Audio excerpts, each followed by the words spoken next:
خاطر ديش قدوه يرزمه جانج داي يحكوا злата цигча يحكوا جانج дха. Юсуп Кадзоев, пожалуй, самый юный участник конкурса на лучшее подсобное хозяйство. Свои 20 огородом и садом он справляется не хуже опытного агронома и с удовольствием показывает комиссии плоды своих трудов. Это и цветы, виноград, из которого, по словам Юсупа, получается очень вкусный компот, а также самые разные виды плодовых деревьев – слива, яблони, сладкие персики. Но главная гордость парня – теплица, сделанная своими руками. Томатные сорты, тейп-тейпар сорт живой даинерджи, около 250-300 штук даинерджи ухшер.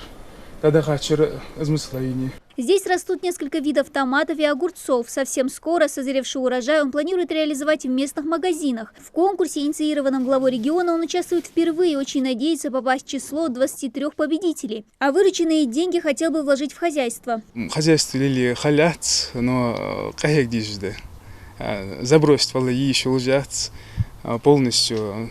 والله خيط توخج التشوجات دا عندلي حد تبليت حمياي دا خو دا لاحتاج تدخل دا عندلي اي تت تبليت تت حي لا خدت خو رزوات لا خدت خو اي واشهدوا علي يحتا حم حتى يساك ازيك الحمد لله خدت خو دا عندلي دا قردت خ استيز اخشر اسم ذات وداينين بوتستاين وحتى يالتا اخشر حج اسات داقر نو Комиссия не только проверяет чистоту и ухоженность участка, но и разнообразие посаженных культур, а также дает советы юному садоводу.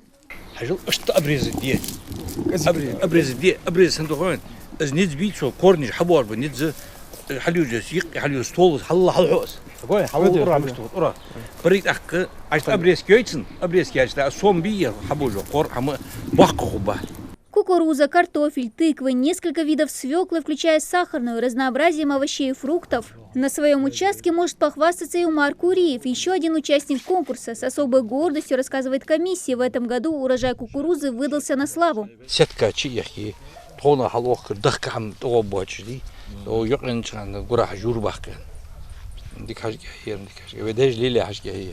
Полученный урожай с участка радует не только домочадцев, его кукурузу, свеклу и фрукты с деревьев с удовольствием пробуют и родственники, и соседи. Как и все, Умар Куриев надеется на победу. За счет выигрыша планирует засадить клубнику в огороде. Мужчина благодарен за организацию конкурса, ведь это очень помогает ведущим подсобное хозяйство в республике. А их, уверен он, немало.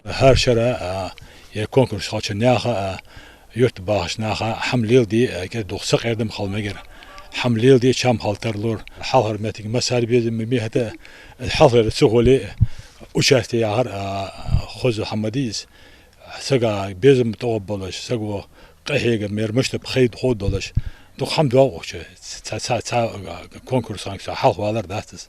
Всего участие в конкурсе принимает около 300 человек. Комиссия уже осмотрела хозяйство в Малгобекском, Сунжском, Джейрасском районах. Сегодня последний пункт – Назрановский. Отсюда заявлено 23 участника. Разнообразие выращиваемых культур и условия, которые создают на приусадебных участках для эффективного развития хозяйства – вот критерии оценки при выборе победителей. Потом комиссия уже, Министерство сельского хозяйства, все соберутся. У нас комиссии даже с правительства республики, с Министерства экономического развития, комиссия и комиссия Минсельхоза. Мы сядем и все будем рассматривать тщательно, видео, материал, все, и будем вводить участников, победителей данного конкурса. Результаты будут известны в течение недели. Напомним, что обладатели первого места получат денежный приз в размере 500 000 рублей. Второго – 300 000, третьего – 200, а последующие по 50 000. Дана Плиева, Магомед Даскиев, Новости 24.